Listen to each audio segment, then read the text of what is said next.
এরপরে যখন দ্বিতীয় হিজরিতে আল্লাহ সুবহানাহু ওয়া তাআলার তরফ থেকে রমজানের বিধান, রমজানের আয়াত নাজিল হয়ে গেল, তখন আবার আল্লাহর হাবিব সাল্লাল্লাহু আলাইহি ওয়াসাল্লাম সাহাবায়ে কেরামকে রুখসত দিয়ে দিলেন, যেটা সহিহ মুসলিম শরীফের 2526 নম্বর হাদিসে পাওয়া যায়। আল্লাহর হাবিব সাল্লাল্লাহু আলাইহি ওয়াসাল্লাম সাহাবায়ে কেরামকে ডেকে ডেকে বললেন, ফামান শাআ আইয়াসুমা ফালইয়াসুম, ও আমার সাহাবীরা, তোমাদেরকে আমি আশুরার দিনে রোজা রাখার নির্দেশ প্রদান করেছিলাম, এখন আল্লাহ সুবহানাহু ওয়া তাআলার পক্ষ থেকে রমজানের রোজা ফরজ করা হয়েছে। ও সাহাবায়ে কেরাম, এখন যদি তোমরা চাও এই রোজাটা রাখতেও পারো, নাও রাখতে পারো, তোমাদের জন্য ঐচ্ছিক করে দিলাম।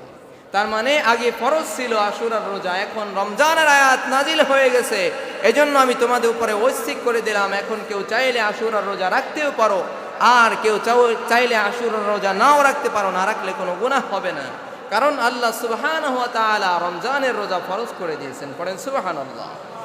এটাই আল্লাহ সুবহানাহু ওয়া তাআলা জানায় দিলেন কোরআনে কারীমের সূরাতুল বাকারার 183 নম্বর আয়াতে, ইয়া আইয়ুহাল্লাযীনা আমানু কুতিবা আলাইকুমুস সিয়ামু কামা কুতিবা আলাল্লাযীনা মিন ক্বাবলিকুম।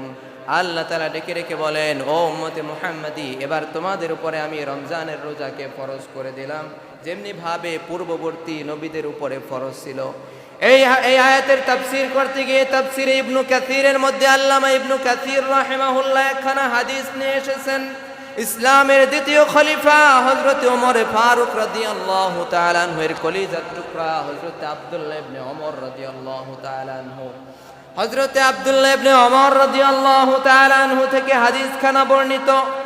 আল্লাহর হাবিব সাল্লাল্লাহু আলাইহি ওয়াসাল্লাম বলেছেন, সিয়াম রমাদান কাতাবাহুল্লাহু আলাল উমামি ক্বাবলিকুম। আল্লাহর হাবিব সাল্লাল্লাহু আলাইহি ওয়াসাল্লাম সাহাবায়ে কিরামকে ডেকে ডেকে বললেন, ও আমার সাহাবীরা, সিয়াম রমাদান কাতাবাহুল্লাহু আলাল উমামি ক্বাবলিকুম, এই রমজান মাসের রোজা, তোমরা যেমন তোমাদের উপরে রমজান মাসের রোজা ফরজ, তোমরা যেমন রমজানের রোজা রাখো, আল্লাহ সুবহানাহু ওয়া তাআলা পূর্ববর্তী নবীদের উপরে এবং তার উম্মতের উপরেও এইভাবে রমজানের রোজা ফরজ করে দিয়েছিলেন। পড়েন সুবহানাল্লাহ।